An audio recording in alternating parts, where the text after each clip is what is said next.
Hold your hand up in front of your face for a second and really look at it.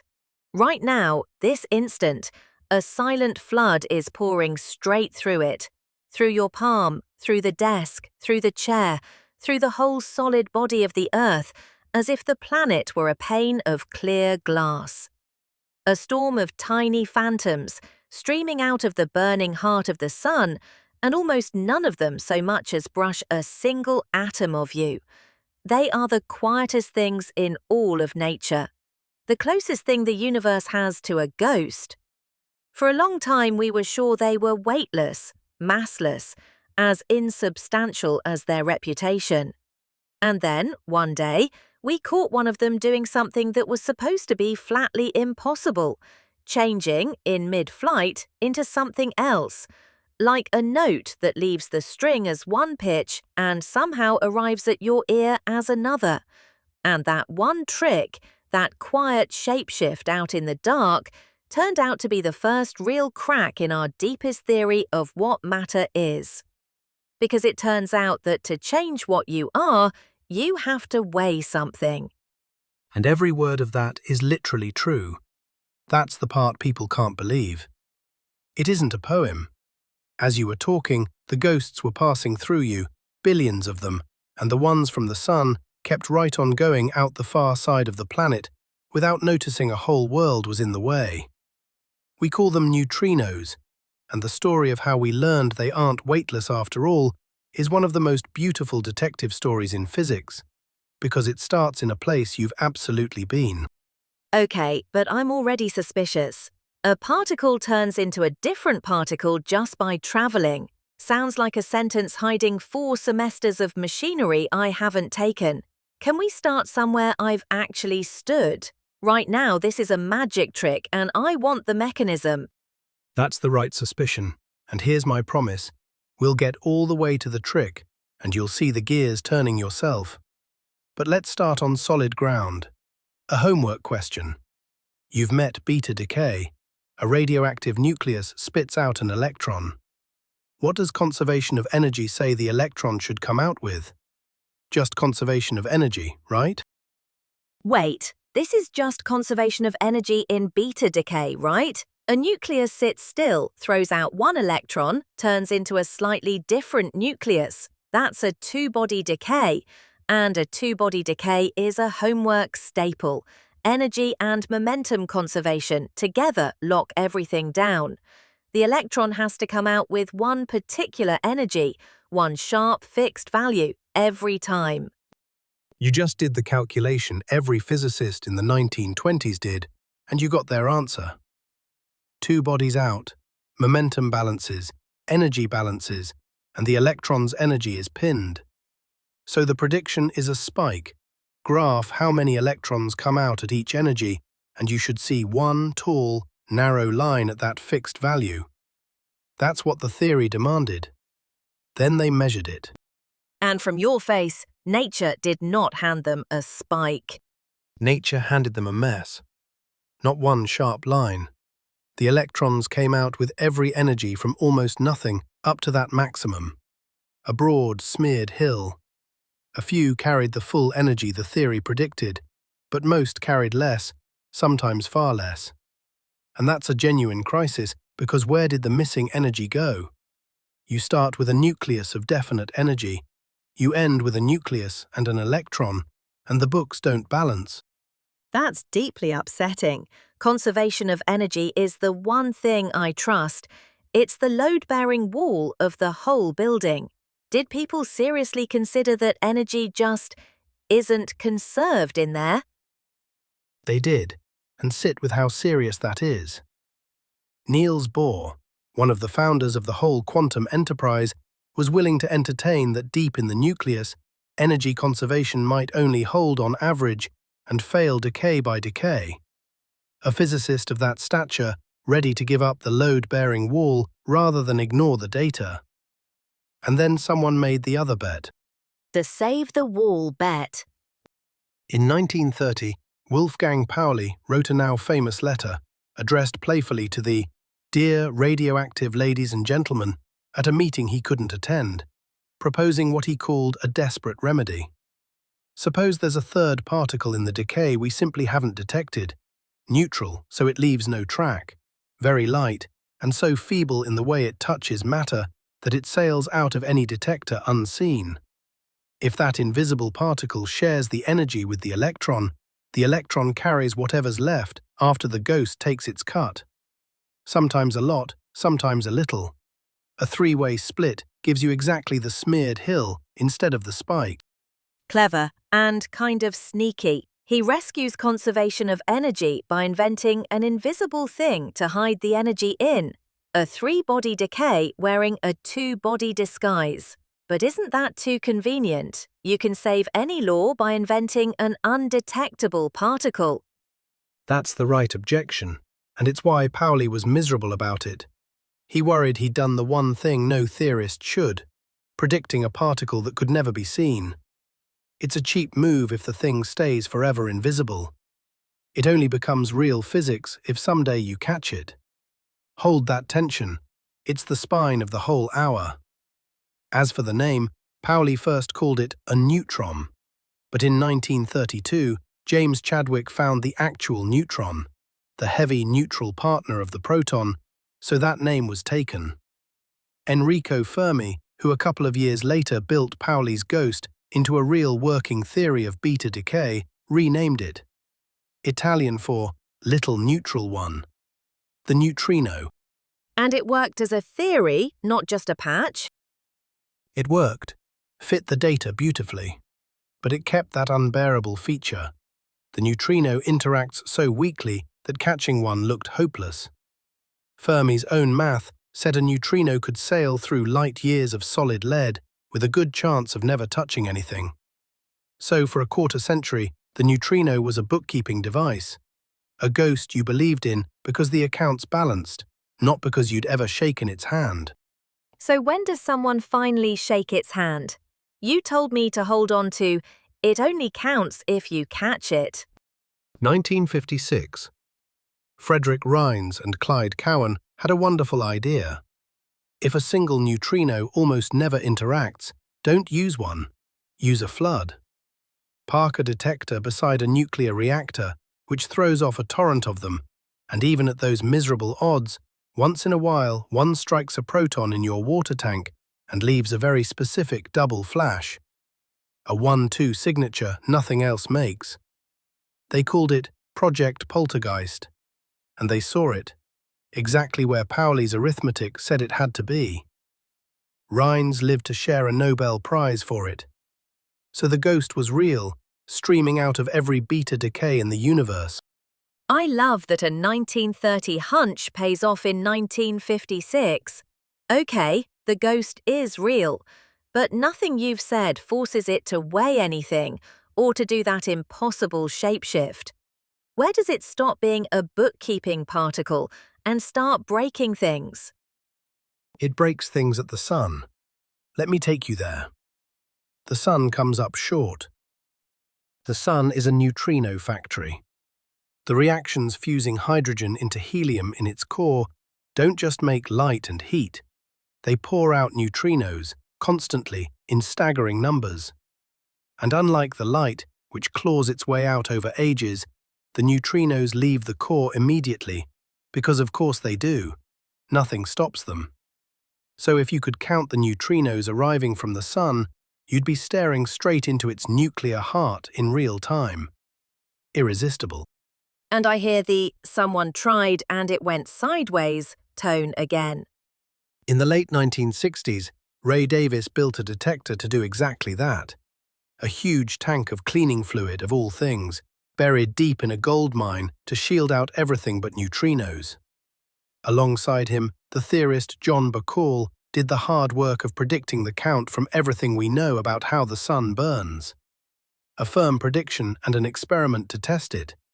And the experiment came back low. How low? In a lab, low can just mean my detector's inefficient, near miss, or real gap. Real gap. Davis kept finding only about a third of what Bacall's sun predicted. 2 out of every 3 gone. And it went on for years, then decades, and nobody could say who was wrong. Maybe Bacall's model of the sun was off. Maybe Davis's fiendishly hard experiment was losing neutrinos. Or maybe, the wild option, something happens to neutrinos on the trip out. A three-way standoff, and it got a name, the solar neutrino problem. And given how you opened, I'll bet it's door number 3. Something happens on the way. It's door number 3. But I won't just hand you the answer, because the answer is the one genuinely mind-bending idea in this hour, and you deserve to understand it, not take it on faith. A theorist named Bruno Pontecorvo had even floated the mechanism years before the data forced anyone's hand. So let me build it with you, slowly, leaning on quantum mechanics you already own. At the end, you'll see why missing neutrinos prove the ghost weighs something. Extremely ready. This is the part I came for. A neutrino is 2 questions. Step 1, and it unlocks everything. What flavor is this neutrino, and what mass is this neutrino are 2 different questions. When we finally caught neutrinos, we found there isn't one kind. There are 3. We call them flavors, a deliberately silly word that signals it's just a label. The electron neutrino, the muon neutrino, and the tau neutrino, each tied to a different heavier cousin of the electron. There are exactly 3 light flavors. That count is pinned down hard by collider experiments. And the sun makes the electron kind because electrons drive its reactions. Fine, 3 flavors, sun makes the electron one. But what do you mean flavor and mass are different questions? Isn't mass just a property of the flavor? Electron neutrinos weigh this, muon neutrinos weigh that. That's how it works for everything else. That's the intuition you have to give up. The claim is, a neutrino of definite flavor does not have a definite mass. A flavor is a blend, a superposition of states that do have definite mass. Nature has 2 label sets for the same particle. One is the flavors, tied to how it's born and caught. The other is the mass states, call them the light one and the heavy one, tied to how it travels. And they don't line up. An electron neutrino isn't the light one or the heavy one. It's a specific mixture of both at once. Hold on, let me catch this with something I've done, or it's just words. This is spin, isn't it? Stern-Gerlach, an electron whose spin is definitely up along X, is not up or down along Z. It's a genuine 50-50 blend of Z up and Z down. Definite in one question, truly blended in another. Same particle, 2 question sets that don't line up. That is exactly it. The same physics precisely. A definite answer to one question is a real superposition in another. You met this the first week you met a wave function. So keep your Stern-Gerlach picture and relabel the axes. Instead of spin along X versus spin along Z, it's flavor versus mass. An electron neutrino has definite flavor and is therefore a real blend of the light and heavy mass states. Not secretly one of them, both at once. I'm holding it, but I feel a so what coming. Why does it matter that flavor is a blend of masses? A blend just sits there. It would, if the mass states just sat there. They don't. That's step 2. 2 tuning forks slightly out of tune. In quantum mechanics, a state of definite energy doesn't sit still. It evolves by accumulating phase. It ticks like a tiny clock. You've seen that little rotating phase factor going around and around. Now, a state of definite mass is a state of definite energy. So each mass state, light and heavy, ticks like a clock as the neutrino flies. And here's the key. Different masses mean slightly different energies, so they tick at slightly different rates. The heavy one and the light one keep time a hair differently. So there are 2 little clocks flying along inside one neutrino, running at very slightly different speeds. They start in step, then slowly drift apart. One creeps ahead of the other. They drift out of step. And now the best picture in the whole hour, my favorite in the subject. You've heard two musical notes played together that are almost, but not quite, the same pitch. What do you hear? Beats, that slow wah, wah, wah, the sound swelling and fading. We did it with tuning forks, two forks close in pitch but not identical, and the combined sound pulses. The closer the pitch is, the slower the pulse. And what sets the rhythm of the swelling and fading? The difference between the two frequencies, just the difference. If the notes were the exact same pitch, no beats at all, a steady tone forever. Freeze there. You just said the most important sentence in the episode without noticing. Your two mass states are the two forks, ticking at close but not equal rates.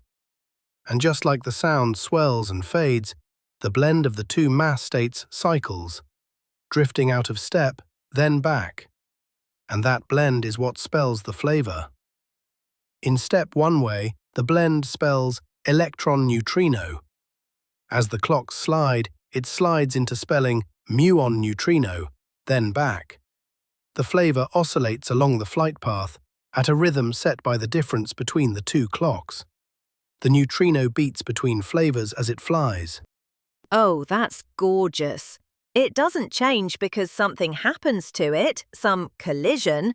It changes just by traveling because the two clocks keep sliding relative to each other. That's the shapeshift from the opening. It's literally beats. It's literally beats. And because it's so good, that picture can quietly lie to you. So let me mark where it stops. Two places. First, the neutrino isn't making a sound. No air, no pressure wave. What's oscillating is the phase of a quantum superposition, the relative setting of those two clocks. Beats is the rhythm, not acoustics. Second, and deeper, you never hear a half electron, half muon neutrino. When it finally interacts, when you finally measure it, you always get one definite flavor, fully electron or fully muon. What oscillation changes is the odds that it shows up as one or the other. The swelling and fading lives in the chances, and you only see it by catching many neutrinos and tallying them.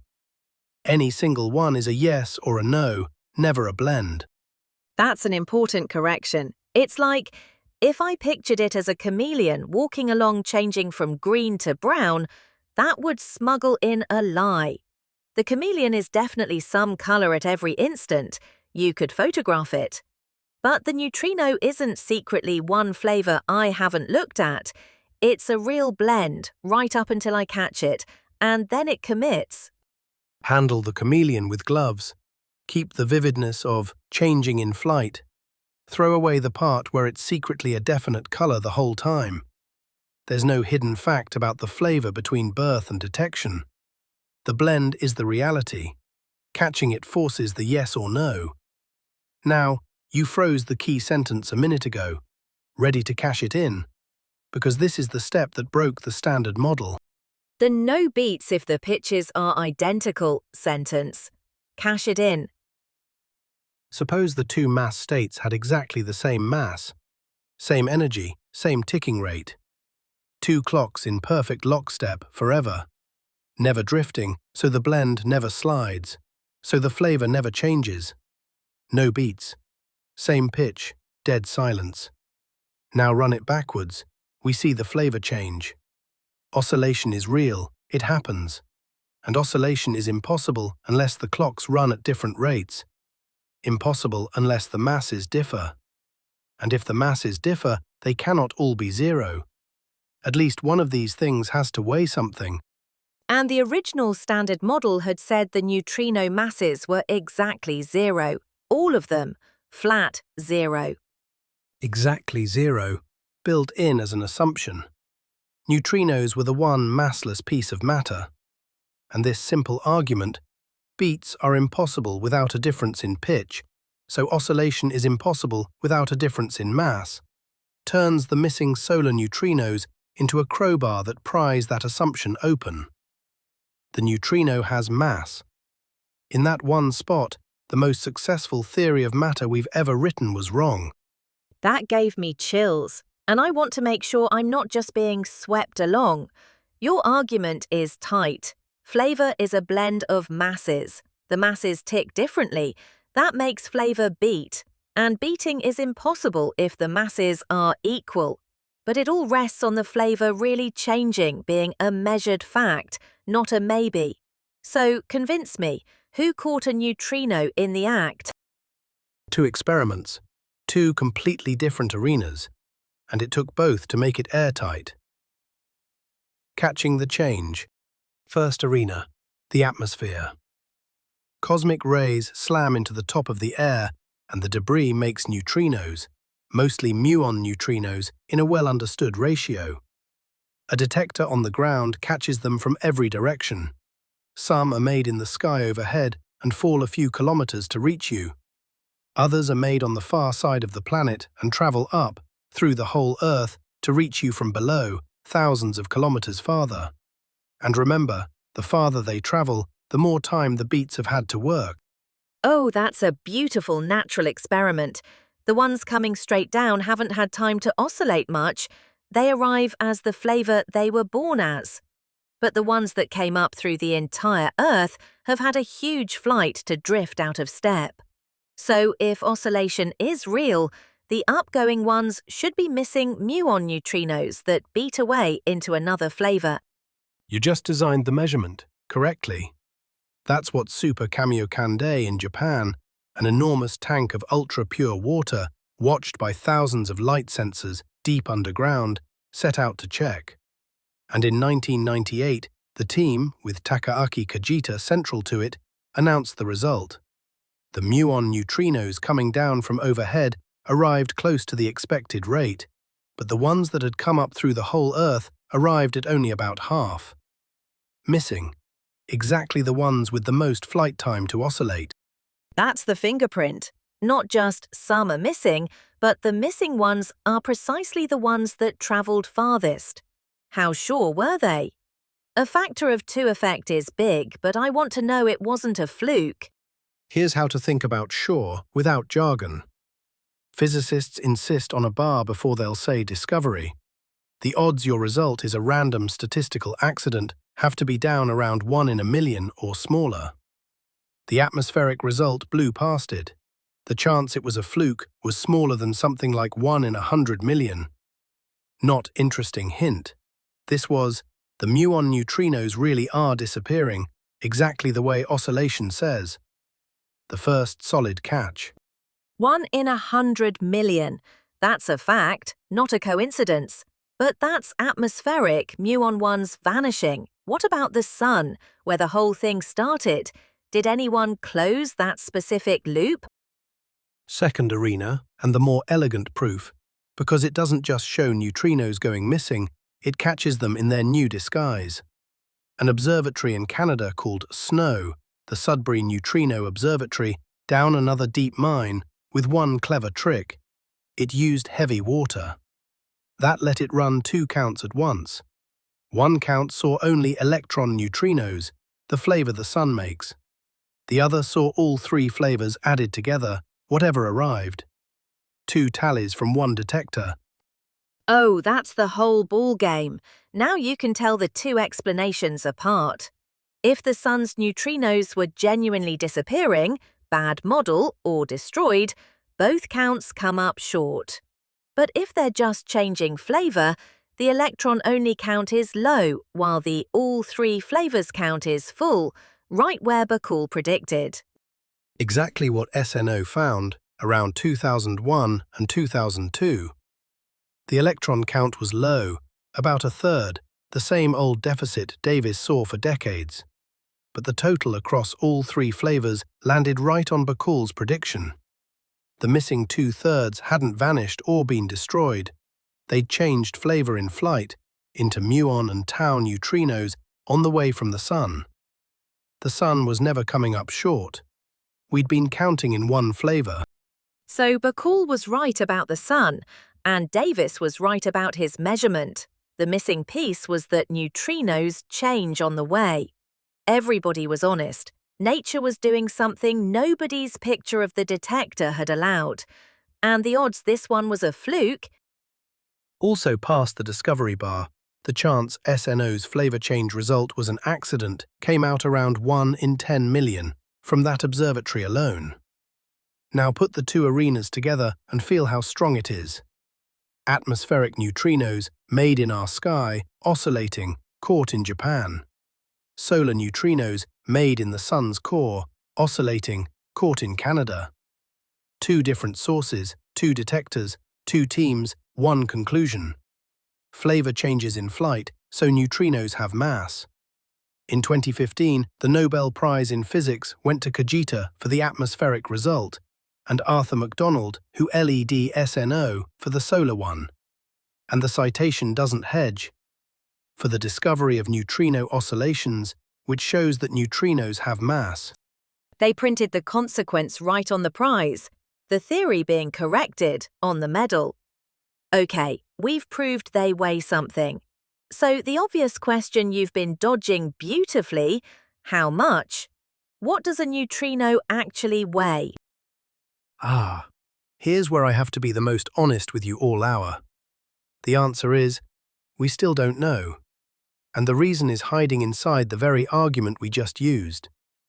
What we can and can't weigh. Back to the beats. What set the rhythm? The difference between the two pitches. The difference between the two clock rates, not the rates themselves, only the gap. And the gap is precisely what oscillation measures. Technically, the difference of the squared masses. It does not tell you where the masses sit. Picture two runners circling a track at nearly the same speed. By watching how slowly one pulls ahead, how long between the moments they're side by side, you measure the difference in their speeds beautifully. But that says nothing about how fast either is actually running. Both could be sprinting, both jogging. The gap looks identical. Oscillation clocks the gap and is blind to the baseline. So all those gorgeous experiments nail the difference between the masses, but leave the actual masses floating. You know, the two runners differ by half a step a lap, but not whether they're running 4-minute miles or 10. That's maddening after all that work. Completely maddening, and it's the honest state of things. The line I never blur. Oscillation gives us two gaps, a smaller one for the solar story and a bigger one for the atmospheric story, both measured well.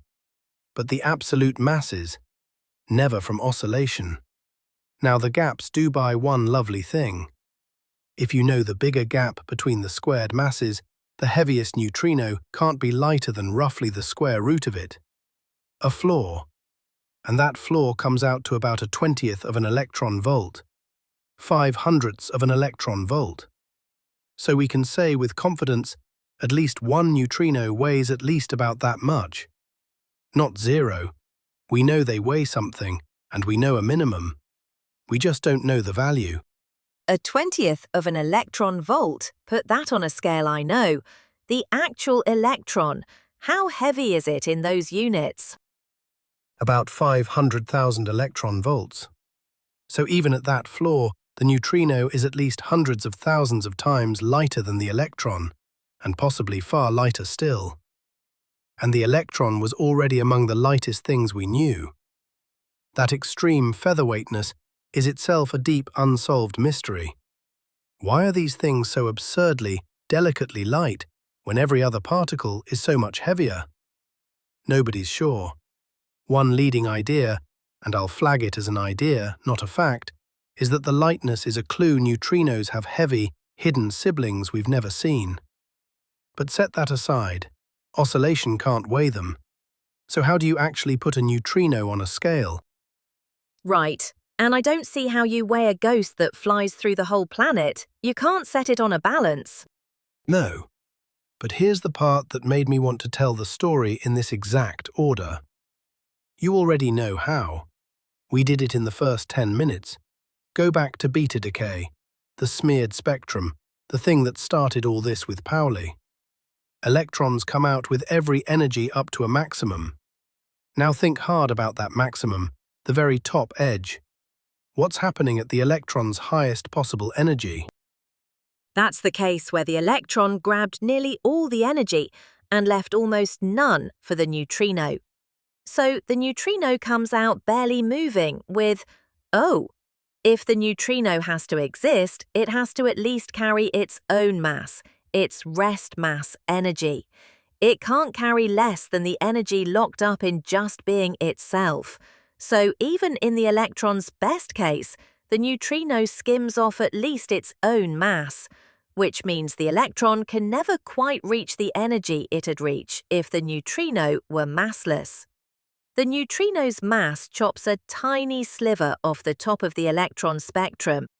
You just derived one of the most precise experiments in physics from conservation of energy, the exact principle you opened with. It's called Catrin in Germany. It watches the beta decay of tritium, a heavy form of hydrogen, and measures the outgoing electron energies obsessively, right at the tip, hunting for that missing sliver. The size of the sliver is the neutrino's mass. And notice what it leans on. Nothing but energy and momentum conservation.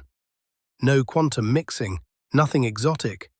Paoli's own bookkeeping, read to exquisite precision. We're weighing the ghost by reading the very spectrum that made us invent it, 90-some years later. That is a deeply satisfying loop. The smeared spectrum births the ghost, and the smeared spectrum weighs the ghost. Same graph, 2 lifetimes apart. So did Catrin get a number? Its latest result came out in the spring of 2025 from a mountain of electrons gathered over hundreds of measurement days. And here, I hold the honesty line hard because it's easy to oversell. Catrin did not put a number on the scale. It set a ceiling.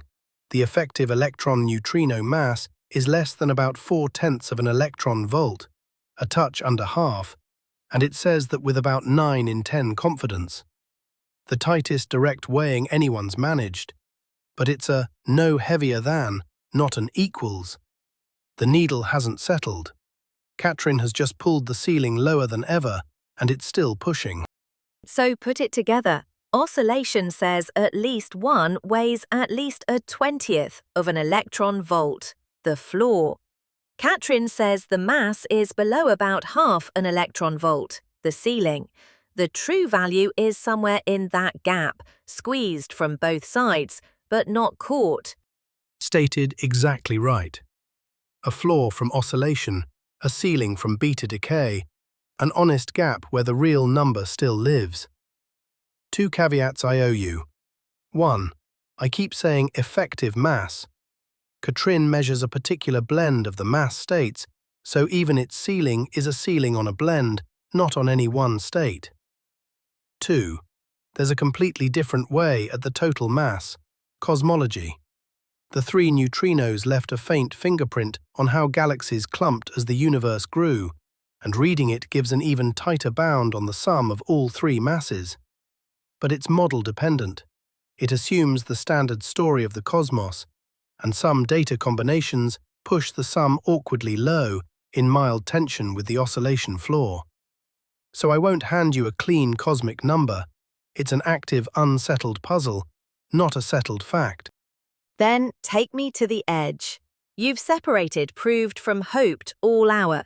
Give me the honest map of the dark, the honest horizon. 3 open questions, and for each I'll tell you plainly which bucket, solid, suspected, or merely dreamed. Start with the most basic thing we can't answer.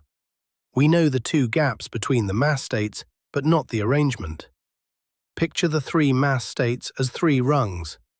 Is there one heavy rung alone, above a close pair of light ones? Or a close pair up top, above one lonely light rung below? Those 2 layouts have names, normal and inverted, and we genuinely don't know which one nature chose. Wait, we've measured these things to death and don't know the basic stacking order. Oscillation is so good at gaps and so blind to the baseline that the ordering is subtle to extract. There are hints.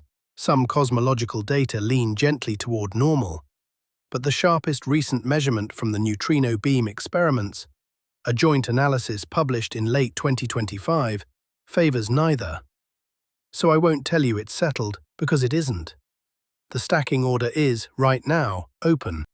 Humbling. What's next? Something stranger, and it goes back to the ghost being neutral. Is the neutrino its own antiparticle? For most particles, particle and antiparticle are obviously different. An electron and an anti-electron have opposite charge. But the neutrino is neutral, no charge to flip. So it's genuinely possible the neutrino and the antineutrino are secretly the same thing, a particle that is its own mirror. Or they might be distinct, like everything else. We have a name for each case, but the physical question is just same or different. And we don't know. How would you even test that? If it's neutral either way, what could tell its own antiparticle from has a separate antiparticle? One gorgeous test being hunted right now. There's a rare nuclear process, a special kind of double beta decay, that can only happen if the neutrino is its own antiparticle. If it is, the decay occurs extraordinarily rarely. If it isn't, it can never happen at all. So experiments watch enormous amounts of material for years, waiting to see it once. And I have to be completely straight, it has never been seen. The leading search, using xenon, has watched and seen nothing, which lets them say only that if this decay happens at all, the material must survive, on average, longer than something like a few 100 trillion years before a single atom does it. The whole universe is under 14 billion years old. So that's a lower limit on a lifetime, not a detection. The searches are closing in, but as of now, whether the neutrino is its own antiparticle is flatly unknown. Don't let anyone tell you otherwise. It's the question the searches chase, not a thing we've found. Firmly in the open, being hunted bucket, not the known one, and I can feel there's a reason people care enough to watch xenon for years. The third thing on the map, the most beautiful and most speculative, and I'll be careful with the tenses. The deep puzzle. The universe is made of matter, almost no antimatter, but as far as we can tell, the Big Bang should have made them in equal amounts, and equal amounts would have annihilated into nothing but light, leaving no galaxies, no stars, no you. Something tipped the balance, very slightly, toward matter in the early universe. Nobody knows what. And you're about to tell me neutrinos might be the thing that tipped it. They might. For that tipping, nature has to treat matter and antimatter a little differently, break a symmetry between them. And one place that could show up is in oscillation itself. If neutrinos and antineutrinos oscillate at slightly different rates, that's a matter-antimatter asymmetry caught in the act. So people looked. There's a hint. The data mildly prefer that they do behave a little differently. But let me put a number on hint, so you feel how soft it is. The preference sits at only about 9 in 10 odds. And remember the discovery bar. You want a fluke chance down near 1 in a million before you celebrate. 9 in 10 is not that.